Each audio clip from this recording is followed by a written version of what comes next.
Hello, friends. Greetings and salutations. It's Chapo coming at you once again. On today's episode, we got Matt, Felix, and Amber on the deck. And be forewarned, if you are one of our fail listeners who does not appreciate alpha movie mindset, switch off now. This is going to be another movie episode, and if you're one of our Triggered? fans, if you're one of our fans who just gets absolutely zero goop, tune, and clown, and is very upset about that, you're going to want to switch off. Or if you'd like your life to get better, you should keep listening as we break down a film that I think it's a film that's a period piece about the 90s, but it sums up 2020 on like the American character in a way that is so uncanny and so on point. I think it legitimately qualifies as a masterpiece. I'm referring 100%. I'm referring, Absolutely. of course, to it is probably the best movie that 110-year-old Clint Eastwood has made since, I don't know, Gran Torino. And Yep. the difference is with Richard Jewell is what we were talking about. I like Richard Jewell unironically, whereas whereas Gran Torino I just enjoy because it's like one of the funniest movies ever made. My experience at Gran Torino is I saw it when I was an 18-year-old fail lord with my sister, and on our way back, we had a huge argument stemming from me being like very fail. Some fail thing I was doing. I forget what it was. I think it was like lying about quitting smoking. It sounds like something I would do. But we had a huge argument, like screamed at each other in the car right back. And then after like 20 minutes of yelling at each other, she went, we didn't even get to talk about how awful that was. We had to spend 2 hours deconstructing what a piece of shit Gran Torino was. But he's been making the same movie every year. He's been trying to make this. He's trying to. I think now with this movie, you could look back and say for the last 20 years when he's had this assembly line of all these darkly lit movies that all look like they were shot inside a coffin, and he's been trying to tell the same story with a different lens, and none of them quite worked. And this was the moment. This movie is when it all clicked in, and it's like you could see what he was trying to get at with all those other movies, but he failed because like he picked the wrong material, or the wrong perspective. The stars come into alignment, and it just makes everything what he's trying to do sing, and you're like, damn, this guy's fucking good. Yeah, it is the first time he attempted to tell a story that wasn't old put upon man reacts badly to a changing world. But I gotta say, like, other than, do you guys remember The Changeling? Oh yeah, Yeah, with Angelina Jolie. George C. Scott. No, wait a minute. No, I'm sorry. No, Never mind. This is the Angelina- 2008 Oh god, one. that movie sucked. That was It terrible. was so bad. That was terrible. I actually like Clint Eastwood as a director. He is the most reactionary director since Lenny Riefenstahl, but I have a good time with his movies, even when they are turds. But that movie, I remember thinking, oh, he knows that it's not good because he said, she's actually very talented, but people don't give her enough credit because she's so beautiful. Oh yes, That is such an old guy thing to say. Oh my God, yeah. I can smell the mothballs I walking know. off him. I know. Like, there's a patina of old man over everything that he does. Yeah. But what I think he needed, because like he basically was trying to tell a story like this put upon person, like the modern condition fucking over of somebody, right? And he's been trying to tell that story like against the grain of hegemonic cultural liberalism, which is why it's interesting. But he couldn't quite get it because he didn't do it from the point of view of a loser. Yes. He needed Right. a loser. Sully isn't a loser. Fucking American Sniper isn't a loser. The Mule isn't a loser. Yeah, but to your point, Matt, like I feel like Clint has been trying to tell this story over and over again for like the last 10 or 15 years, and he's like doing movies that are based on real people and like real historical events. And I think the closest one to Richard Jewell was Sully, because it's like sort of a like an average like well-meaning guy who sort of like does something heroic and then is fucked over by like a larger system of bureaucratic control and management. Birds. But the thing with Sully, I remember like him talking about like why he wanted to make this movie, and Sully was a very bad movie, is that he was like, well, I didn't think much of the story after I saw it on the news, but then I found out that the FAA bureaucrats were trying to take his job from him. And some bitch, Skylar White, was trying to divorce him and take away his small business plane flying rights. And like this is like the Clint point of view, and it's just like I feel like you posted about it last night, where it's just like he is like 97 years old. And then like after just years of putting out really dull fucking like just boring movies, like grasping at what he achieves in this movie, he fucking pulls it off, and he just throws out a goddamn heater, and you're like, wow, maybe the Joe Biden presidency won't be so bad. Maybe he'll actually Maybe like there's a certain point of dementia you get where you're so enraptured in memories you have from 70 years ago that it gives you a unique visual understanding and You director's become eye. unstuck from time. You're the Chris Haderach. Yeah, it's like if Dr. Manhattan Yes. directed a movie. So Joe Biden, the first 2 years of his presidency, awful. Austerity. There's going to be some bill where it's like if you buy Chuck Taylors and went to a historically black college but are of 12% Central Asian descent, you can open an interest-free payday loan store or something. Like just nonsense. And then year 3, boom, Medicare for all. What I love about this movie is I think that like people ran away with the idea that it's a MAGA narrative because it's against What? Yeah. Someone said that? People said that because the thing is that the bare structure of the plot is essentially like you could read it as if you want to, and you want to be a dork, you want to be a killjoy about it. You could read it as a straight up allegory for Trump. Trump is Richard Jewell, and he is a guy who wants to do what's best, but is beset by the evil forces arrayed against him by like the deep state of the fake news media. The problem is that makes Trump Richard Jewell, which makes him a fucking loser and oaf. Right. Right. Like that's why I love this movie is because the protagonist is a loser, and he's not like a completely sympathetic loser either. Like, No, you can see how he could like break bad and be like a fucking like a small town psycho cop. He's very freakish and has like this weird fucking worship of authority. But the point of the movie isn't that Richard Jewell is this amazing, perfect guy, and the awful news media and FBI set him up. It's that this shouldn't happen to anyone. Which why are we letting this happen to people in this fucking country? Yeah, I think it's very interesting because a lot of the people that complain about this, and let's be honest, the only reason they complain about this is because this movie is about a journalist being awful. Yeah. It's about a journalist being fucking awful. Just a cunt. Yeah.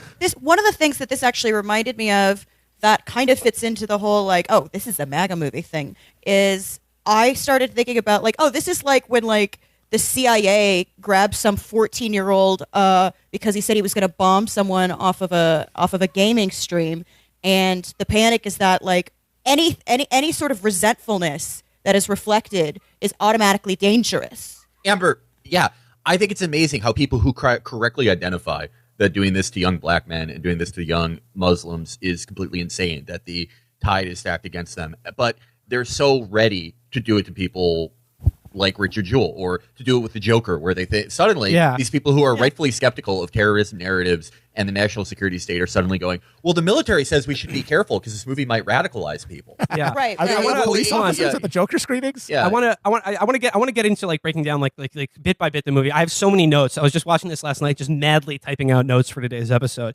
But I want to get back to what Matt said, and I think this is like the really crucial point. Is that like Clint Eastwood as like one of America's premier reactionary artists is like he's made a lot of bad movies, made a lot of dog shit. A lot of his views are kind of tiresome, but it's often in the guise of the cranky old reactionary that some of the most scabrous commentary about American culture is able to flourish. But like not like critique and commentary that's not just stupid like right-wing drivel that like really does cut to the bone and is real. But the crucial point is what Matt said, is that he's been looking for a movie about how like the government and the media fuck over and crush like well-meaning, like diligent people just doing their job. But crucially, he had to do a movie about a loser. That is so important because it doesn't allow either him or the viewer to imagine that they're Chris Kyle and that like imbues some heroic narrative to it. It's showing what he's showing in Richard Jewell is that like this is how badly you get treated when you believe in all of the shit that right-wing people believe in about like respecting law enforcement and the government and like wanting to like help and protect people and shit like that. And like he makes it seem pathetic. And like it's like that's what really like makes like this movie is just so acid tinged about, like I said, the character of America in 2020 as it relates to just like our schizophrenic relationship to the government, where like we revere cops but then also want to overthrow the state. And it just like it shows you like just how badly the government and like the FBI can fucking ruin anyone's life if they wanted to. But it also shows how psychotic you have to be to like want to be a cop and love them and fucking like make your whole life about like admiring law enforcement. It's not psychotic at all. It's you just bought, frankly, one of the strongest narratives that run through American civil society and culture. Yeah. And it's something that I love about this is, Jewell is a reactionary, but he's not a completely masculine reactionary. He's a big doughboy who lives with his mother, who dotes on him, and sticks his little fat finger in the cake she's baking to try to eat a little bit, and she pulls it back. As an adult man. That's why it was shocking that like Eastwood even took on this project. Yeah, I mean, he's never been able to be that vulnerable in his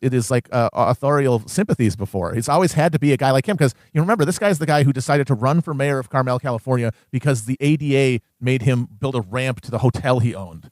I mean, he's like a persnickety rich guy. He's a rich old prick, and he's like, you don't want to hear him complain about this shit because his complaints are piddling. A guy like you have to have actual like people who are malused by like the liberal state and have to see like the real results of that, which is people who aren't equipped to deal with it. Something that I think is important to note, a lot of people who are set up and framed and had their lives ruined and entrapped and destroyed by the press, by the FBI, by the national security state, by the larger media, they're also weak reactionaries. Yeah. What is a religious fundamentalist but a sort of weak reactionary often? Mm-hmm. What is a failed, not quite terrorist? Someone who's not actually going to do it, but you fucking entrap him, you push him along, right. you radicalize him, you make him insane. Someone who is already very malleable to that.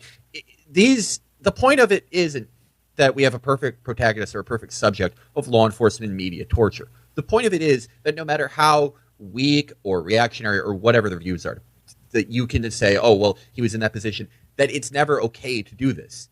That's why that's why I have no real problem with the ideology of this movie at all. And I think it's completely childish to read this as a MAGA movie just because of the two main antagonists. And like, people talk about it like as character assassination with what they did with Scruggs, Olivia Wilde's character, by having her fuck the FBI agent for source. But there's a real thing she did that I think is worse than that. Yes. That no one comments on that. And that's uncritically reprinting law enforcement sources. Yes. A huge problem for journalists. And everyone who has made a huge show of changing how media is and their support for Black Lives Matter and all these things that I agree with and how the media frames crimes. They've said that they have a blind spot when talking about this movie, even though this character was doing the exact same thing we're supposed to be paying attention to.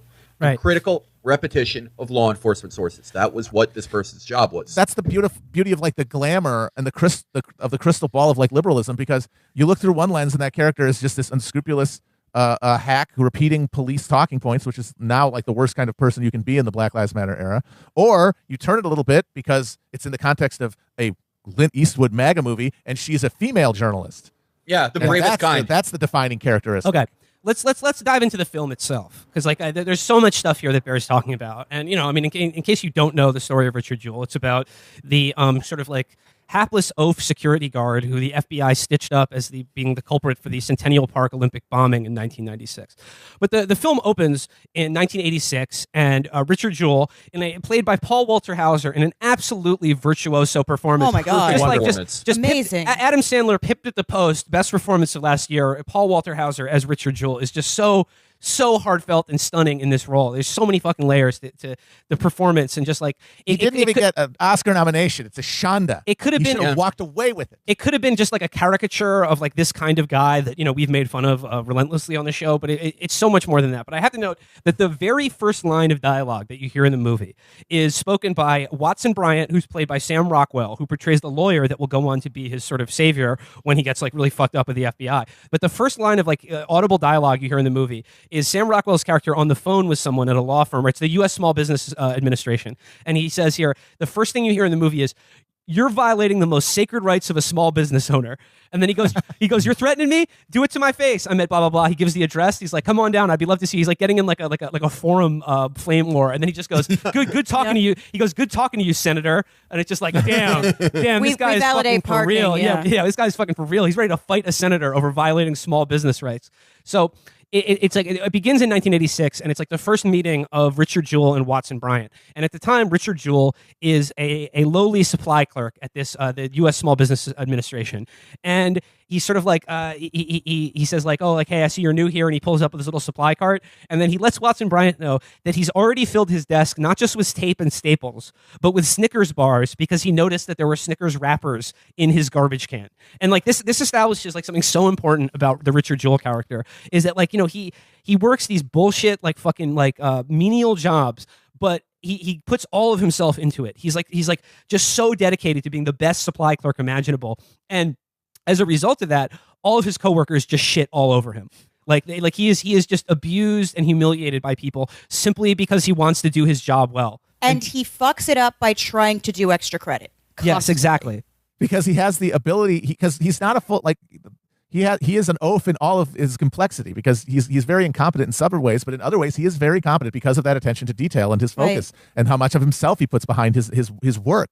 But that means, but he doesn't understand the social dimension that is like a part of success in any endeavor. He's like socially maladapted, and he doesn't understand what is actually expected of him. Yeah, right. Yeah, It like it's doesn't not make sense just to him. anticipating me on this thing. It's also not being weird. That's also a requirement of the job. Right.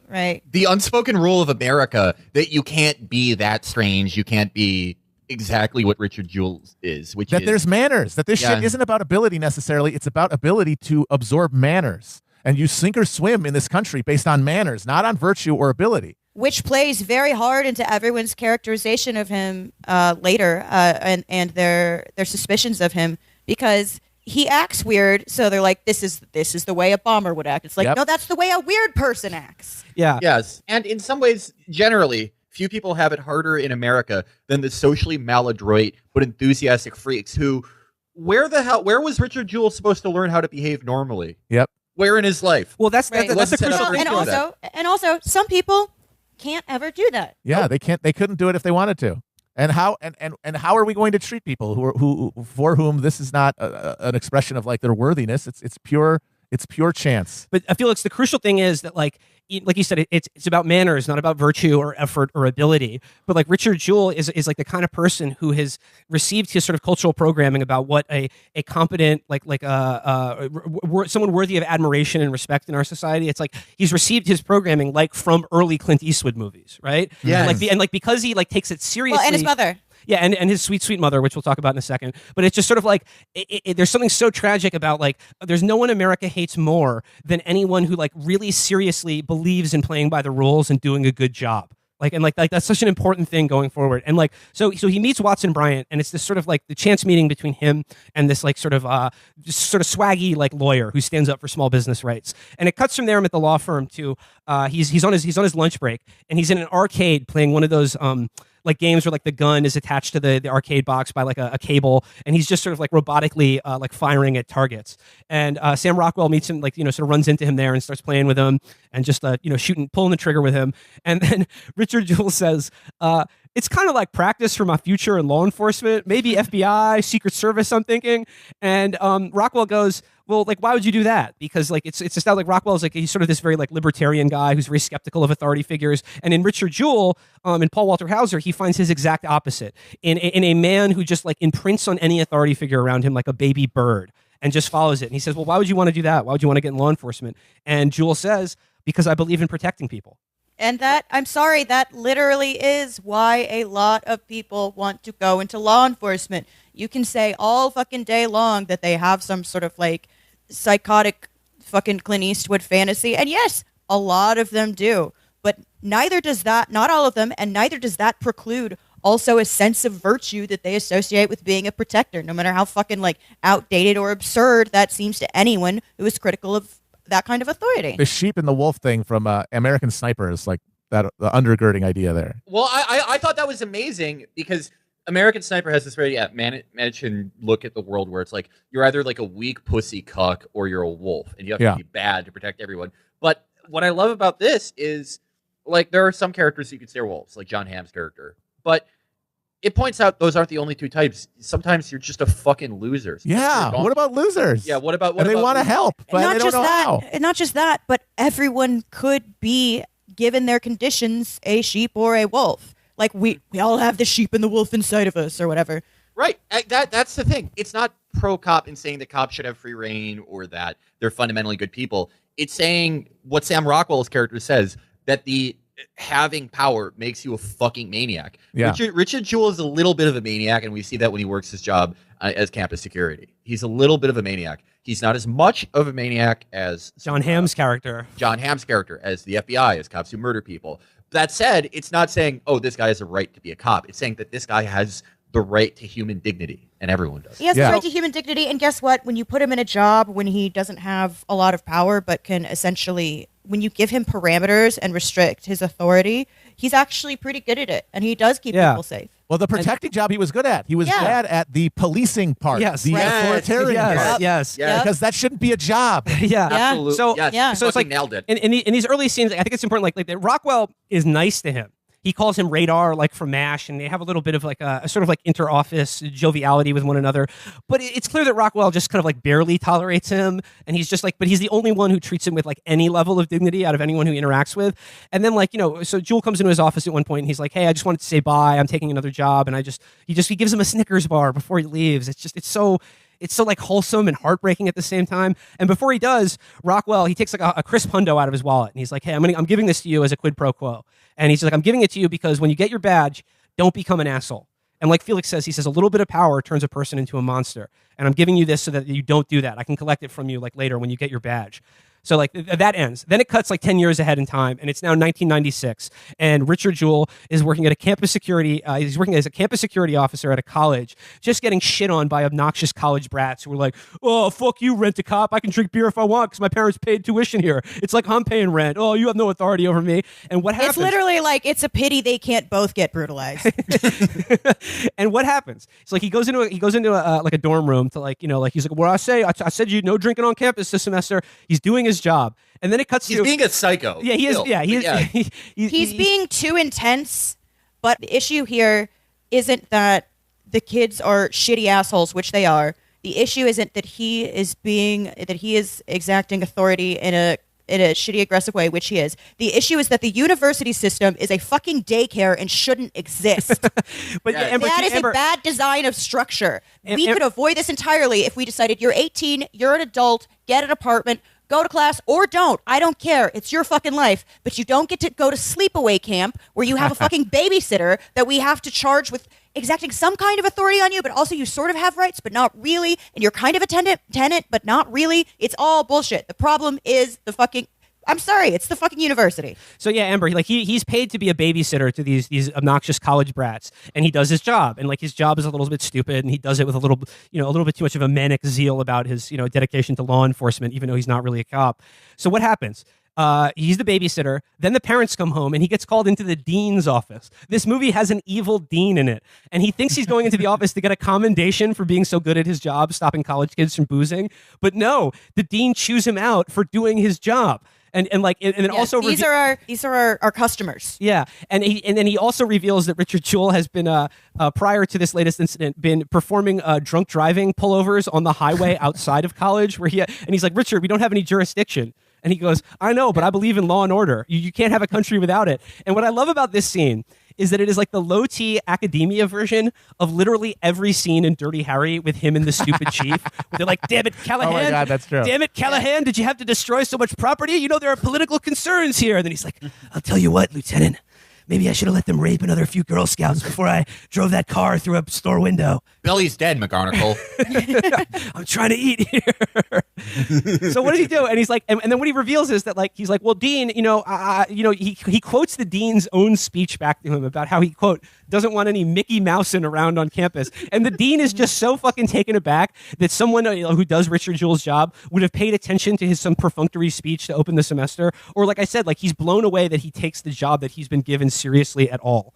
And obviously, You're just here for insurance purposes. yeah, exactly. You're here so the fucking parents of these brats don't fucking sue us when one of them falls out a window after drinking a fucking fifth of Kahlua. Right. In this, Richard Jewell violates the basic social contract of his station of employment and society that he's just supposed to exist to satisfy insurance purposes and to be a movable piece of furniture. Someone that the dean, the students, anyone can just disrespect, but is put in place like a cigar store statue.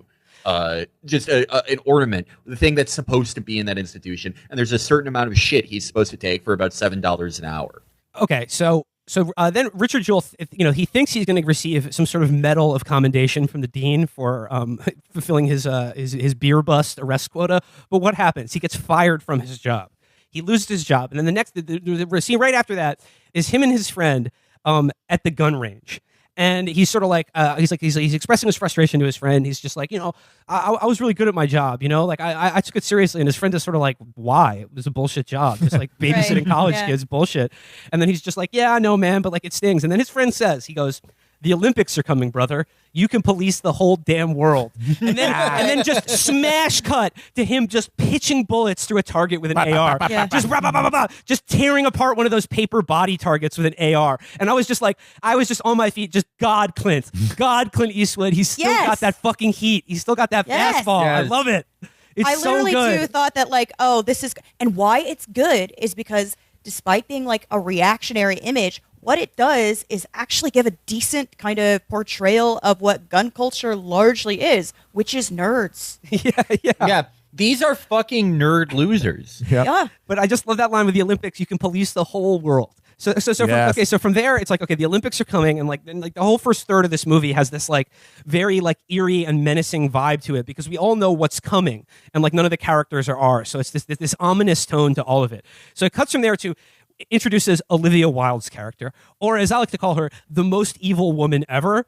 She embodies all of Clint Eastwood's fears of like female sexuality and femininity. She's just this like oversexed gorgon who like hates all other women and just like wishes she had a cock like one of the boys. And she hates Kenny Rogers and normal people. She looks down on everyone. She's just like, she is the fear of like monstrous femininity like unleashed on society. That's like Clint Eastwood's first movie was Play Misty for Me, which is exactly about like the fear of like a sexed up woman destroying a man's life. But it's like that character has a career, and she works for the media. These broads are now in the fake news media. Exactly. She doesn't need to stab the pillow. She can just the poison pen. And it's just okay. From there, then we see John Hamm's character, who's like the head of the FBI's like Atlanta division, and he's in charge of security for Olympic Park. And he is the asshole that Sam Rockwell warned about in Law Enforcement. He is the guy. He is the Fed cop whose badge just turned him into a fucking monster. Like just such a vile person. And like these are the two forces that are going to come together, quite literally, to destroy Richard Jewell's life. And then finally, we're introduced to his sweet, sweet mother, played by Kathy Bates, and just such a fucking beautiful, moving portrait. And amazing performance. There's just something. This is the second time I watched this movie. The first time was like Matt and I saw it for the first time together back when that was the thing you could do. But what really hit me watching it the second time was just how heartbreaking Kathy Bates' performance is. She's just the sweetest, kind of saddest mom, and just all the scenes with her are just imbued with such a kind of like a frantic mom energy that just really, really cut to the bone for me. It was just so affecting, like her performance is just this like just sweet, loving mother who dotes on her son, and she's horned up for Tom Brokaw, she just wants to watch her stories. And Kenny Rogers, she loves her big dumb son. She's not disappointed in her fat loser son. She loves him. She's proud of him. She's doing the best she can earnestly. with this hunk of clay that God gave to her. Yeah. And she's you know not what? judgmental. Like, he is trying. And she has like there's implication that they're struggling. And at one point he says, I just feel like you deserve better. And she's like, well, we all deserve better, but this is what we're doing, which is the attitude that you actually have to have when you're struggling economically. Like you can't deny it. You can't be like, oh, this is temporary and this is, or if I work hard, I'm going to get out of this, or I did something wrong and that's why I'm doing this, or there was some sort of glitch. You can't be like that.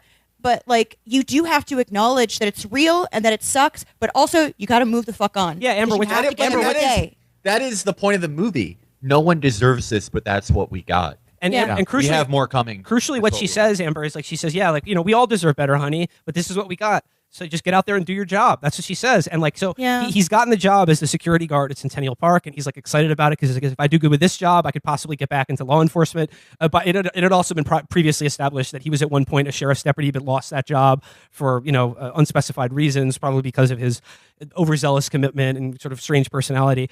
But he says to her before he leaves to go to the job for the first time, he says to her, I'm still law enforcement, right? Even if I'm just watching stereo equipment. And his mom says to him, heck yeah, you are. You're still the good guy warding off the bad guys. Yeah. And like he's just, he like I said, it's this idea that he really believes in law enforcement. He just wants to keep people safe. And then he does. So like then this movie gets to the point where its portrayal of Centennial Park in the 1996 Olympics is such a good, weird historical moment. So good. And it's just this all those high-waisted fucking Bermuda shorts with pleats that women were wearing for some reason.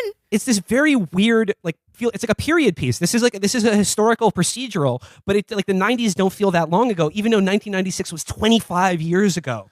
And it's just Yeah, it's this wow. moment that's trapped in time. And there are 3 different, very long and crowd-focused shots on the live music that's going on in Centennial Park, beginning with Kenny Rogers performing The Gambler to a crowd of people. And it's just like, and it's just these people they're having a great time. It's wholesome, but it's also very sort of surreal, robotic, and menacing. And like there's a moment that happens in this movie when Matt and I were watching it for the first time that it was like I was already really enjoying it. I was already really loving Paul Walter Hauser and all of the really like funny, dark things that it was saying about America and law enforcement. But there's a scene where after Kenny Rogers performs, the crowd in Centennial Park for the 1996 Olympics starts chanting "USA." USA, USA, and then right after they just drop the beat for the Macarena, and it's this whole crowd of people. It's like Clint just it's like a long like big crowd shot and of just these like this sea of people just robotically dancing the Macarena, and like that scene to me better encapsulated like the end of history moment in America better than anything I've ever seen. It was just. It's not just that they're at the site of a bombing that nobody knows is going to take place, so it's imbued with this real like sinister energy, or just like they seem almost already dead in a way. But it's like America at the end of the 20th century, where like everyone was like all of the comfort and pleasure and joys of life. No one knew what was coming. No one saw the 21st century coming, and it's just like they're like the living dead trapped in the amber of this moment. That scene just it hit me so fucking hard. This crowd of people dancing the Macarena. They're dancing like history's marionettes. Something I love about the Centennial Park scene, and specifically the movie as a whole, we talked about it, the color palette and the lighting of it. All Eastwood movies have this very flat lighting that we talked about, which is probably, as Matt and Will alluded to, is what allows him to pump out one every year, which is an insane schedule for a man of his age. He shoots these in like a week. Yeah, and that's why they all have the same coffin flat dark lighting, because it's easy to set up. You don't have to do cliques and close-ups, and that means you can get more setups in a day because you don't want to die before the movie's done. And that's why this movie, like, I hate the 90s nostalgia stuff. Most people do it because it's bright. It washes you out. It's bleach. It looks like a Mountain Dew commercial from the time. Because everyone around our age or younger who doesn't even remember it wants it to be this completely bright, shining time, this utopia that we briefly grasped. And if we imitate it physically enough, we can maybe get back to it. It's only the people who actually lived through it and remember it that no, it wasn't that. It was hollow and dark, and there was a sense of foreboding. You didn't know what it was, but you knew whatever this wasn't going to last forever. And that's the feeling all throughout Centennial Park. This will not last forever. Even like the joy in people's faces and their movements is so fucking hollow, and there is nothing behind it. It can't last. It's running on fucking afterburner. It's the afterburner of American industrial society. They're remembering fucking Nickelodeon's Double Dare when actually it was more of an acid green Fight Club color. Felix, God loves doing 90s nostalgia, and this pilgrim thinks if he does enough 90s nostalgia, he will become as God is. Yes. So that is literally it. There is a psycho thing going on with 90s retro aesthetic and like sort of liberal culture where it's like subconsciously, if we make enough offerings to God, he will channel the 90s stock market and Bill Clinton through Joe Biden's decrepit body. It's not going to happen. We're stuck here. So then there's one more really amazing scene in Centennial Park before the actual bombing scene. And that's when Olivia Wilde and John Hamm connect. And Olivia Wilde, John Hamm's doing security in the crowd. He's just looking like a fucking like sullen statue, like hating all these people around him and being bored at his job because like he wants a fucking bombing to happen. Like that, like that's a so does she. So does she. But and he is even more contemptuous of her. Yeah, contemptuous of the crowd than she is. So she's a cunt. He is a bigger cunt. So yeah, Olivia Wilde approaches him and she goes, and then the whole crowd's dancing the Macarena, and she comes up to him and goes, "Welcome to the happiest place on earth." What a fucking nightmare. Anything crimey happening? And then it's like almost implied like, hey, if there's not, can we maybe concoct something together? The media and government, can we maybe make some horrible thing happen so we have something interesting to talk about? And then Matt, you talk about the John Hamm line of dialogue. Oh God, I love this so much. So she's like trying to get him to dance, and he's looking sullen, and she goes, "What's wrong?" And he goes, "I'm bored." And she goes, "We're all bored." And he looks around him at the crowd doing the Macarena and goes, "They aren't bored." And that's one of those phenomena that is like, one of the things that shapes our media and our understanding of the world around us that just goes unstated is there is this huge cultural chasm between Americans who went to college and ones who didn't. And one of the big things that makes it hard to talk about is that almost all culture is made by people who did. And so there's a degree of like contempt and fear and anxiety about that chasm that they aren't even aware of. And you need an old reactionary like Clint to like cut through that. I'm sorry, Kenny Rogers rules. Those people were having a good time, absolutely. and you fucking suck if you can't hear the gambler live and have a good time. You're the one who sucks. Yeah, no, because you're fucking you've made your fucking resume your life. So you guys don't mind going long on this one. We're like not even halfway down to the movie. Okay. Matt, is that some sort of bird calling in your backyard? Yes, I have a bird in the backyard. Sorry. This motherfucker's got birds. It picks food. Yeah, Matt has this bird that picks food out of its teeth.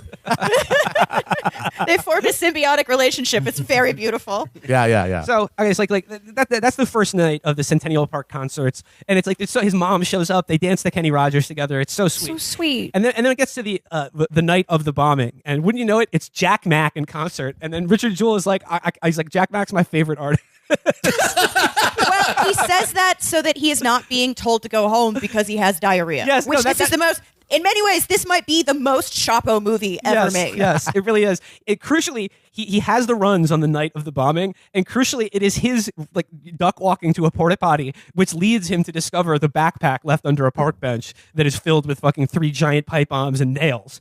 So he sees this, he notices like an unattended bag left under a park bench, but then is immediately distracted by yet another group of rude, drunk teens who viciously abuse and disrespect him and call him lard ass and fucking basically threaten him for telling him not to throw bottles at the production tower.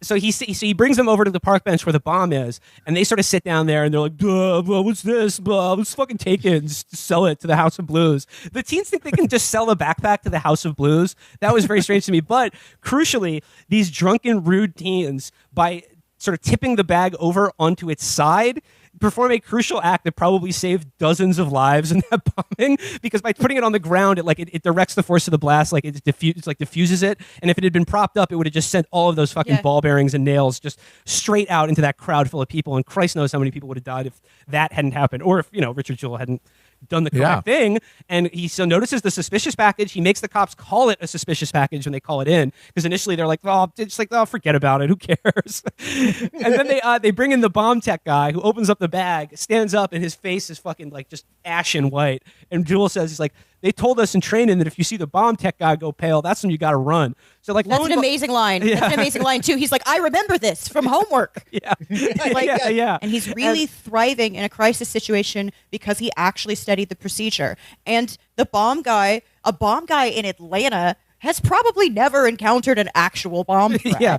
So they're all like, we got to get these people back, and he's loving like talking in that cop talk, which is like, like that kind of guy is something like a character that we've lampooned on this show so many times before, but it's interesting to see such a sympathetic portrayal of that guy, because he just loves saying things like, there could be a second device. We have to form a perimeter. We got a bomb. You got to go now. You ready to go miss the Jack Mack concert? Come on. Get down there right now. We got a bomb. Move. Get the lead out of your pants. Come on now. He just loves saying shit like that robotic cop language. But they do have to form a perimeter. Yeah, they do. At this moment, it is the actual procedure. Yeah, this is what you want it. Something I thought of during that moment was that, like, if you are, like, after we greatly reformed police one day under the, I don't know. Jean-Luc Mélenchon presidency. Yeah, presidency. Yes. It's like, obviously, like, imprison or deport all the cops who kill people, but the ones who didn't, like, the few who are, like, Richard Jewell types, probably still too zealous to, like, do this job in society, but not, like, completely racist Death Squad members, the few that are that way, you should give them a job where they, like, work at a paintball course doing stuff like this. Give them a pretend job like this where they're like diffusing bombs at fake concerts and shit. And Amber, like the point is like the whole first like quarter of the movie shows his overzealous commitment to being a law enforcement wannabe guy. But this is the one situation where you really want a former perimeter, make an ocular assessment. This is the one time where you really want that guy overdoing his fucking job. Lives. Yeah. So absolutely. So yeah, lo and behold, the bomb fucking goes off. It showers fucking nails just straight through a statue, and like 2 people were killed in that bombing, and like hundreds were injured. But I mean, like it could have been a lot worse, had he not done what he did and had those rude teens not knocked the bag over to begin with. Yeah. So a pipe bomb going off at a concert. What a nightmare scenario. That could be hundreds dead. Horrifying. Yeah. And so and then John Hamm springs into action, even though he's like hundreds of yards away. He swoops in, and like they're doing the sort of jurisdictional dick measuring, and then he's like, "Oh, how about all of you shut the fuck up? This is a federal crime. I'm the FBI. If you want to help us, get in fucking line." And he's like, he's already got his dick so hard because like this is like the career making opportunity, and all it took was a few hundred people getting showered with ball bearings from a fucking bomb. And then like the day after, immediately, like Jewell is back on his job as private security, and what happens? some fucking worm from like AT&T like PR division immediately just scoops him up and pimps him out to Katie Couric. And it's just like, this is where like the media takes notice of him. And they build him up correctly, like as a hero who was in the right place at the right time and did his job and saved a lot of lives. But it's just yeah, he's cynically, exactly. Like I said, like the AT&T media guy scoops him up and pimps him out to CNN, and he goes on Katie Couric, and then even more hilariously, the sort of like a New York City Will Menaker type shows up and is just like, Richard, we'd love to offer you a publishing contract to tell your story. And it's like, and for the first time in his life, it's just like he's and crucially, like when he goes on TV with Katie Couric, he's so humble and self-effacing about like eschewing any kind of like heroism or notoriety, and he's just like like the everyone else who did their job, he was like, I was only part of it, like they're the real heroes, like let's think about the victims. He says and does like all the right things about, and it's not false humility at all. He believes in the authority, and he believes that he's a part of like a larger institution. So like for the first time in his life, like he's finally getting the respect that he like that eluded him, and he's got Olympic athletes and cops like clapping him on the back and being like, way to go, Richard, he's gonna have a book deal. He gets home and Kathy Bates is like, Tom Brokaw was talking about you. But here's the crucial, when she goes, you're a rock star. Yeah, like, oh my god. So but here's where the turn happens, and like this is very key here. As soon as the media adopt him and raise him up, at the exact same moment, the glowing eye of Sauron that is the FBI immediately fixates on him. And it's like, the ancient Greeks believe that like never let the gods see you happy. And like this is really what this movie is showing. And it's like as soon as becomes the man, the FBI is working overtime to like make him the guy, because it's not like it's not like explicitly laid out, but they choose him because they had no fucking idea who did this bombing, and they had no leads whatsoever, and were completely like caught off guard by it, and like looked like shit. The Olympics on like the biggest global stage, they just let a bomb go off in the city that like the U.S. city that was hosting the fucking Olympics. This is like the reason we have an FBI, is to prevent shit like this from happening.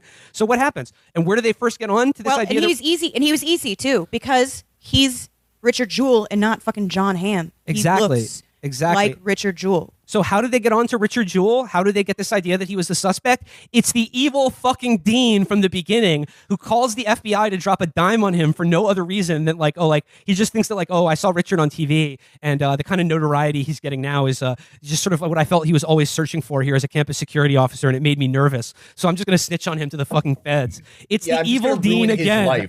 And it's like 24 hours after he was on Katie Couric and CNN and hailed as a hero. His fucking photo is on a fucking corkboard in a conference room with like 15 FBI agents. And it's just like, from there, it's just like, he is fucked. Once your photo is on that corkboard, they just invent a story and a profile that makes him the bomber. And the funny thing is, and like we were talking about this at the beginning, Richard Jewell did fit the profile of like a bomber. But the point is, once your photo is on that FBI corkboard, everybody fits the profile. That's the fucking point. And it's just like, like I said, the eye of Sauron just gets trained on him. And it's really the corkboard that's the problem. Yeah. And then what do the feds do? They wire up one of his coworkers to try to incriminate him, send him to his house. He brings him dinner to him and his mom, and immediately starts asking him about the bomb as he's being recorded. And of course, Richard Jewell knows fucking everything about making homemade bombs, and just like just rattles off every detail about how you could conceivably build a device like that. This shit is nerd stuff. I mean, like if he was born years later, he would have been like a first-person shooter gamer or something. He would have been on an American CSGO team, Richard Jewell. 100%. I don't know what that is, but I know that you're right. He would have been the most respected of all gamers, the CSGO pro. So like, the forces behind the scenes are rapidly being arrayed against him. And then you got Olivia Wilde approaches John Hamm at a bar. And of course, she's under pressure too to get a story. And what does John Hamm do? He leaks Richard Jewell's name to her to get some goop. Like that's it. Like that's the legwork. She's like it's like these career women, they're all whores. Yeah. And she's it's the only performance that I find in the movie that I find kind of hammy. Oh no, she's going for the rafter. And I get it. It's Olivia Wilde. Her main job was to be like a babe, to be like a sexy version of the blockheads from Gumby. But like, it's kind of actually jarring when you have all of these really brilliant, subtle performances, and then you go to her and she's just, I'm a sex bot. Yeah, she's the only character. Every scene with Olivia Wilde, like in at the paper or working your services is just like, I hope I can write a big story so I can buy more tampons to put in my pussy to soak up all the cum from guys. Yeah, that was what we call though a directing issue, probably more, Yeah, so, probably. I more, can't so blame her. than, more so than her. She's the only so character. part of the movie. Clint probably pulled her aside and was like, act like those whores who wear those skirts. This is part of the movie that people had the most objection to because this is based on a real reporter who really did this, and she's dead now. So people say it's unfair that she can't defend herself, and there's no proof or even suggestion that she had sex with the FBI guy in exchange for the lead. And you can say, yeah, that's not fair, but I kind of got to tell you, it falls into artistic license to me because what could have the deal have been that would have been better? Yeah. What deal could that have led to that would have been less morally compromised? Yeah, if an FBI agent told her, yeah, this fucking loser did it, and she printed it uncritically, like. Yeah, I actually hope you got some dick out of it because if you just did that for no reason, John Hamm's a goddamn help snack. you. Yeah, I hope you fucked a guy that hot to do this to a man's life. God Because I help you. guarantee you the actual like SAC in Atlanta was probably not John Hamm. Yeah, No, that's yeah. true. No. Like John Ashton from Beverly Hills Cop. So John Hamm whispers to her, "We're looking at the security guard," and then she's just sort of like mouth agape goes, "The fat fuck who lives with his mom? I can't believe I didn't think of this." And then she just goes, "This kind of puts a clock on things. So do you want to get a room or just go to my car?" and then also like in the next scene, Clint has to show she approaches her male coworker to be like, "Could you do that thing for me where you like do my work for me and write the story? Because I'm not very good at writing, but I have a scoop." In writing the article, there's a line where Olivia Wilde is quoting from the piece that they're trying to get in print, and she describes what is the profile of a bomber. And she describes it as, quote, "a frustrated white man who is a former member of the police or military or a police or military wannabe." That's the profile, which encompasses, I don't know, a third of every man in this country over a certain Yeah. age. Yeah. And so from there, the FBI is like, they're like, the story leaks, and then like the head of the Atlanta division is like, "Fuck, the story's out there. Get Richard Jewell in here, but make it a non-adversarial interview." So what they do is that they trick him. And like from this point on, the movie becomes like a huge part of the movie becomes how easy it is for the FBI to manipulate and like trick Richard Jewell into incriminating himself by playing on his deep desire to help law enforcement and aid My them in stomach investigating. dropped. I was like, yeah, I'll watch this movie. And then I was like, oh wait, I forgot that the railroading of a flawed but fundamentally sweet and sometimes noble oath is one of my triggers. So it's really upsetting. So what do they do? It's so sad to see. It was hard, that scene. So they come to his house and they're like, "Hey, Richard, the FBI is putting together a training video about what to do in a situation like that, and we want you to be a part of it. But unfortunately, we need to do it right now. So follow us to this federal building." And then they get him on camera. And they're like, "Okay, so we're just going to pretend here that you're a suspect, and we're going for authenticity. So we're going to hand you a document, and you're going to sign it, okay?" And then he's like, "I don't know about that." And he sort of like, he pretends to sign it without taking the cap off the pen. And they're like, "No, Richard, Well, we actually do And need it is you to sign alluded this." to that he did this because he had called his friend Exactly. lawyer. So yeah, he calls his friend prior to this when he gets offered the book deal by a sort of elder Will Menaker. He calls Watson Bryant, who's like, he hasn't spoken to in 10 years, but he's the only lawyer that he knows. And he initially calls him because he's like, "Look, can you negotiate this publishing contract? I don't know anything about it." And what Watson tells him on the phone is, he's like, "Okay, Richard, the contract's a contract. I normally don't do book deals, but hey, like, just don't sign anything until we talk." And it's that one crucial piece of advice that probably saved him. Don't sign anything. Probably, yeah. And, they get him in there, and Richard is smart enough to kind of realize what's going on. He's like, "Look, this is an official document. I don't feel comfortable signing it. I think I'd like to call my lawyer." And he calls Sam Rockwell, and he's like, "Hey, I'm in the downtown FBI office in Atlanta. Like, could you come, like, help me?" And Sam Rockwell's like, "Holy shit, what has this guy got himself into?"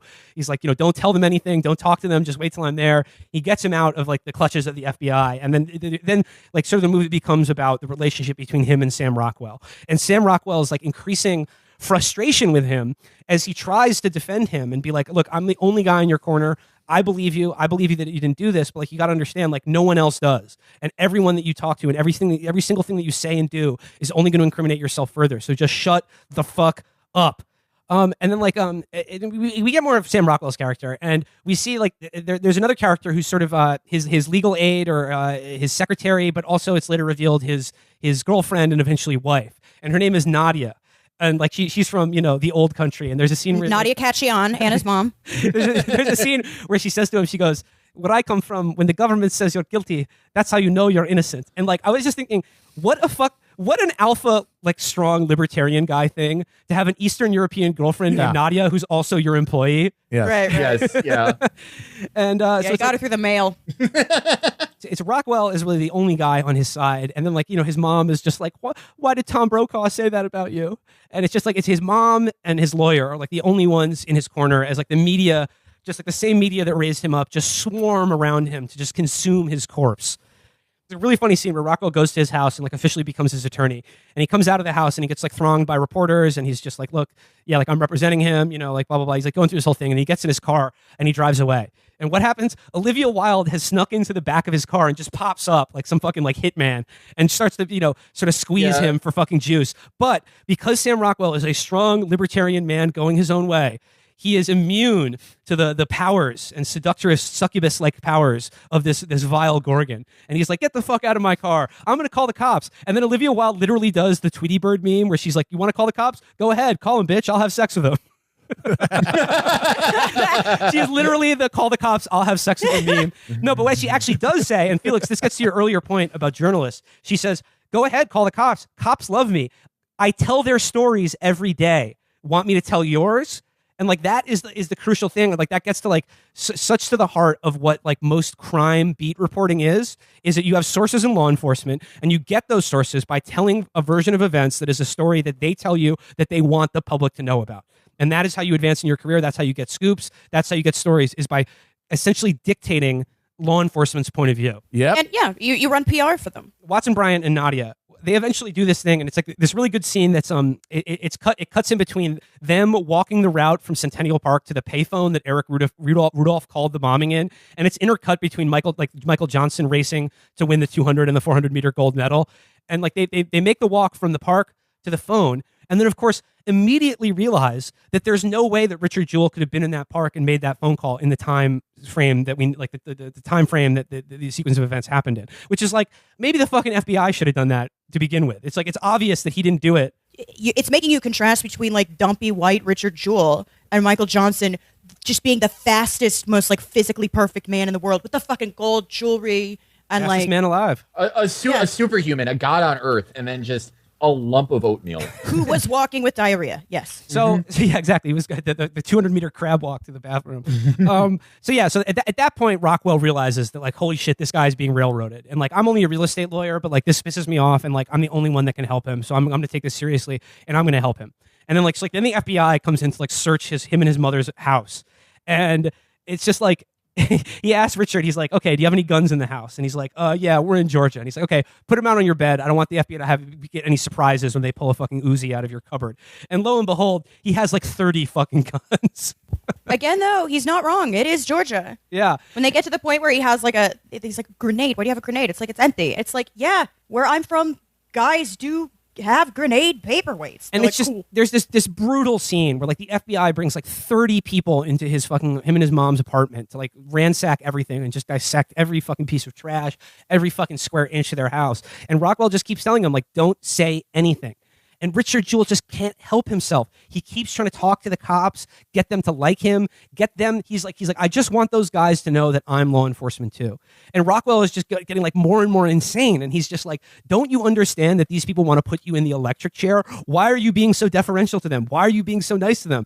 And Richard, the whole second half of this movie is about Richard Jewell sort of getting over the hump of his affection for law enforcement and realizing that they're not actually on his side. They're looking to prosecute and convict him. So they don't look at you as a colleague. They look at you as a suspect. And it's this really brutal, like, because he's so like guileless. And it's just like him having to realize this is so sad to watch. Hey! Why doesn't it make you as angry as it makes me? I am angry. You could have fooled me. You're angry. Of course I am. I don't know if angry is even a big enough word for how I feel. Come on. Stop being such a doormat. Stop trying to be their best friend. You know, they're making fun of you out there. You know what they're calling I you? know that. I know what it means when he says cop to cop. He doesn't mean cop to cop. He thinks I'm Do you? the Pillsbury Could've fooled me. I thought Doughboy. you guys were going to get engaged. And then, okay, so then what happens is like again, it's just a totally just shattering performance. Like his mom just starts freaking out because the FBI is taking her Tupperware. They're taking her Tupperware and her under things They're ransacking her feminine garments, and then she sort of freaks they're out. taking her old lady things. They're It's taking her things it's away. Intimate. It's so intimate. They're taking her Disney movies, and she's like, I use those to babysit. And then she runs outside. And so like his lawyer and his mom exit for a brief period of time. And then the fucking ultimate prick, John Hamm, just swoops in and just like sort of captures Richard Jewell, takes him aside, and gets him to call a phone number and be recorded saying, there's a bomb in Centennial Park, you have 30 minutes. And he gets him to say it over and over again. And this is really the most upsetting scene in the movie. And I really want to underscore the absolute hatred I have for John Hamm's character in this movie. The real guy it's based on, and probably hundreds and hundreds of other fucking feds who are exactly like this prick. Oh, yeah. It's just, I'm violently hateful of his character in this movie and what he does to this poor oaf Richard Jewell. Rockwell just gets increasingly, like, his frustration with Richard is like very relatable, because I was first time I watched this movie, I'm screaming at the fucking TV. It's just like, no, shut up, don't talk to these people, what are you doing, stop it. And and like Rockwell is just sort of like, well, why did you hire me as your lawyer if you're going to ignore everything I said? And like he breaks down and he says, I hired you because and when we worked together, you were the only person who treated me like a human being. And he's like the only guy who like has any, who treats him like with any level of, like, if not respect, then dignity. Like he just treats him like like a fellow human being who, like, he understands what he's going through and wants to help him. And it's just, there's something so tragic about that like just really comes across in this movie. Yeah, again, another theme is that, like, just no one gets any dignity. Yeah. Like, no one. Not the people in the park, not the Macarena dancers, not even Michael Johnson. Everyone's just part of this disgusting display. And from there, it's just like the FBI just ratchets up all these ways to fucking entrap and incriminate him, including bugging his apartment and his lawyer's office. They get his one friend, they bring him in and press him into turning on Richard Jewell and like saying that they did the bombing together or that he had an accomplice, and then crucially imply that he was doing it because they were homosexual lovers. And there's a very Which funny is not a part of the bomber profile. and there's a very funny part in the movie where Richard Jewell is like, he's facing the death penalty and he keeps coming back to, he's like, I want them to know I'm not a homosexual. Yeah. He's like, I just want them to know I'm not gay. So like the FBI goes to egregious lengths to try to fucking entrap and incriminate him and get him to admit or confess to something he hasn't done, because crucially, they have no evidence whatsoever that he was connected to this bombing in any way. There's no bomb residue on any of his things. There's no connections to any like militia or anti-government groups. There's no video footage. They have dick. And at this point, Olivia Wilde begins to realize, after Richard Jewell passes a polygraph test and him and Sam Rockwell come into her office at the Atlanta Journal-Constitution to stunt all over her for being a fake news journalist, she goes back to John Hamm and she's like, did you do the walk from the payphone to the park? Like, he couldn't have done it. And then without missing a beat, John Hamm is like, yeah, we know about that. He had an accomplice. And then she goes, wait, she goes, what happened to the lone bomber profile? And he goes, the profile is just a jumping off point. And I was like, fuck these fucking feds. I hate them so much because, again, like it should be underscored again that the only reason that we have an FBI is to stop people from blowing up pipe bombs in parks full of people. And they couldn't even fucking do that. Yeah, so like, why do they have all these powers over us? They don't even do their job to keep us safe. It was the drunk teens and the large man. Like, that was it. One of my formative memories was my dad telling me something I didn't know when I was a little kid, but he told me when I was about 12, that if the federal government really wants someone, they can ruin their life enough and make them fold and make them appear to the world as guilty because of a case that he had. And exactly. That was like a little fulcrum, a little thing I could push against that kept me from going like full West Wing lib, is knowing that federal law enforcement would do that. Yeah, and this, I feel like it's something we've forgotten over the years, and we've especially forgotten now because we want the FBI to be heroes, defenders of democracy. But there are thousands and thousands of lives ruined like this one. And the thing is, like, Rockwell says to him at one point, he's like, Richard, the only thing you're guilty of right now is looking and acting like a guy that would blow up a bomb in a park full of people. Yeah. So anything you do to like further, further that case makes our job harder. So eventually, like, the investigation goes on, and they never actually arrest him because they don't have anything to fucking. But like, the damage in the media had already been done. And eventually, like, they give a press conference, or his mom pleads with President Clinton to help save my boy. She's just like, she's cracking in front of all these cameras, just saying, like, please, Mr. President, clear my son's name. Please, you can end this investigation if you wanted to. And so finally, they get him to come in and give an official interview to the FBI. And John Hamm is just like throws everything at him to get him to like, he just like to intimidate him or to like just get something because they know they have nothing. And he just stops him and goes, "Do you have any evidence?" First he clarifies that he was there at the Jack Mack concert because he wanted to look at pretty girls and is not a homosexual. But then he just goes like, and John Hamm is just like, when he finally when John Hamm's back is up against the wall, his character is just like, "Why don't you explain this to me, Richard? If 100 people got fucking injured in that bomb and you were standing in the one place, the one time that we walked out of there without a scratch, I was there. How the fuck can you explain that?" And then Richard just sort of pauses and he's just like, "Do you have any actual evidence against me?" And then he's just owned. FBI guy, shut up. Yeah. Owned. Yeah. That was like such a Jimmy Stewart moment, but that really fucking ripped my heart out. Yeah. No, I was like, good. Give it to him. Give it to him. He deserves one of these. This soulless fucking G-man. And then months later, it's 88 days after the investigation started. It's him and Rockwell are at a diner having coffee and donuts, and Hamm just swaggers in and just throws an envelope at them, and he's like, "Here you go." And he opens it up, and it's just like the official notice that the FBI no longer considers him a person of interest in this investigation.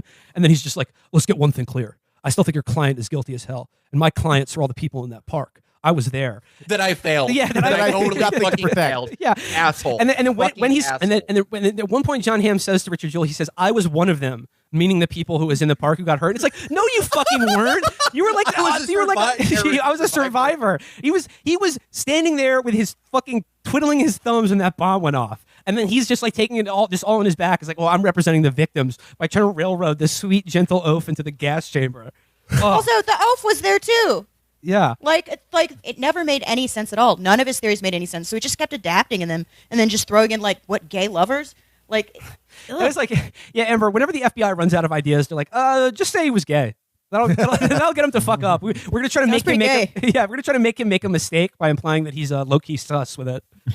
So finally, Richard Jewell is vindicated.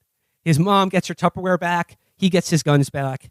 And actually, like, this wasn't in the movie, but it is Chapo related. One of the consolation prizes for having the government ruin your life and the media slander you to an entire planet full of people is that he did get to do a guest appearance on Saturday Night Live. And the episode he appeared on was the Sylvester Stallone Orange Julius episode that we talked to Adam McKay about. Oh, fuck. Mm-hmm. He was awesome. he was at the end of the episode waving with the band and all the cast and shit like that. So Richard Jewell got a measure of vindication. And then, like, the movie at the very end of by the way, the Grand Marshal of, I believe, the Carmel, Indiana Independence Day Parade. Oh, that must have been the greatest day. We put him in a convertible, and he got to go through the parade and throw candy to children. He must have been so fucking happy. Oh my so god! To be in a parade, to be in a parade, candy to children. Oh my god! It's like putting a fucking dog on a farm. I know.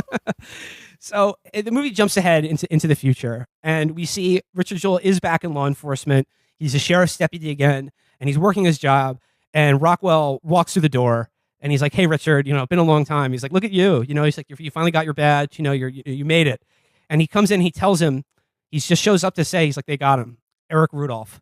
They arrested the guy who did do the Centennial Park bombing." And, Eric Rudolph, who knows how many fucking crimes he committed or how many people he may have killed after in the 7 or 10 years at which he was still at large after the Olympic Park bombing. But, it should be noted that he did that because he was, a far right-wing anti-abortion zealot, and that's why he killed those people and then planted several other bombs elsewhere at abortion clinics. So this was like an actually like ideologically motivated terrorist act. Pre 9/11 and also one too. ex-troop. Yep, just like Timothy McVeigh. Yeah, just like McVeigh. And I'm sure. By the way, this is the one place where I actually think beyond the kind of there's some gender in the movie, but beyond that, like the one thing where I think like, oh, this is still a Clint Eastwood joint. Is that like they didn't go into at all who the actual right-wing psychopath that bombed the Olympics was? Yeah. Just leave that part off. There's victims, but there's no villains except for authority. Yeah. So sometimes the anti-authority people are pretty bad too. yeah. They're pretty bad. Yeah. Depends on what authority. Yeah, I know. So and then like and Richard Jewell says he's like, when the arraignment is going to be, because I want to be there in court when they charge him.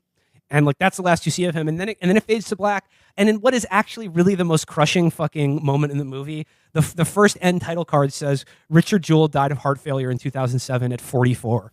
No dignity, no it's just dignity exactly for like, anyone ever. Yeah, like that's his life. Like one of poor health, bad jobs, getting massively fucked over, and then maybe a little bit of a little bit of respect and dignity restored, and when people realized how wrong they were about it. But it's just the idea that he died at 44 is just so sad. So fucking sad. It's so fucking heartbreaking. But then it does show you that Rockwell's character, Watson Bryant, married Nadia, his Eastern European girlfriend and employee, and they have 2 kids.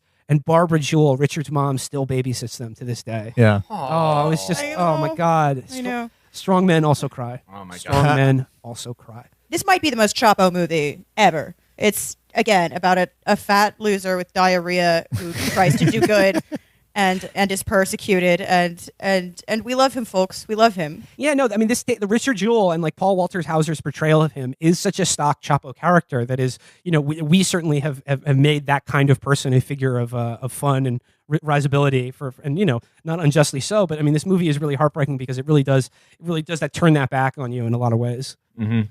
I think that the thing that sticks with me is it's set in 2000. It's 1996, but it feels like it's an absolute like pinpoint biopsy of like the current moment in terms of all the forces and how they're perceived, the wild alienation between Americans along cultural lines, this deep suspicion of all of these failed institutions that have no credibility anymore, but still determine the course of our lives, like the media and the fucking military and law enforcement and fucking academia for that matter.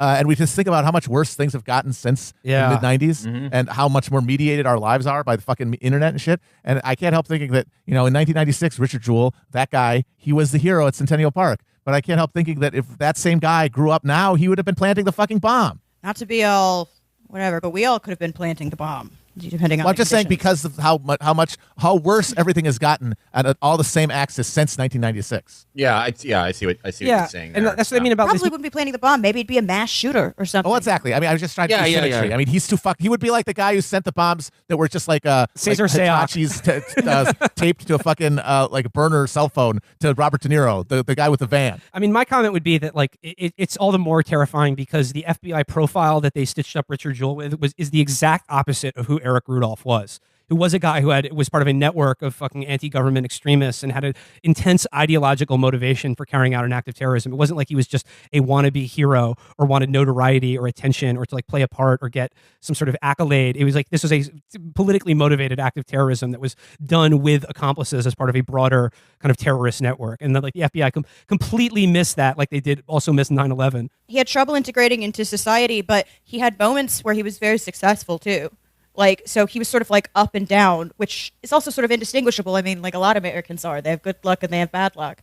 So it's not like, a serial loser, someone with just like a perfect track record of failure is like the one you need to be looking for. But it's obviously like the most attractive person to point at and be like, yeah, it's probably that guy. He's the biggest fucking loser. And, exactly. Like, there's one moment where I forget, it's either Kathy Bates or Richard Jewell is sort of despairing to Sam Rockwell about like, how can they do this to someone?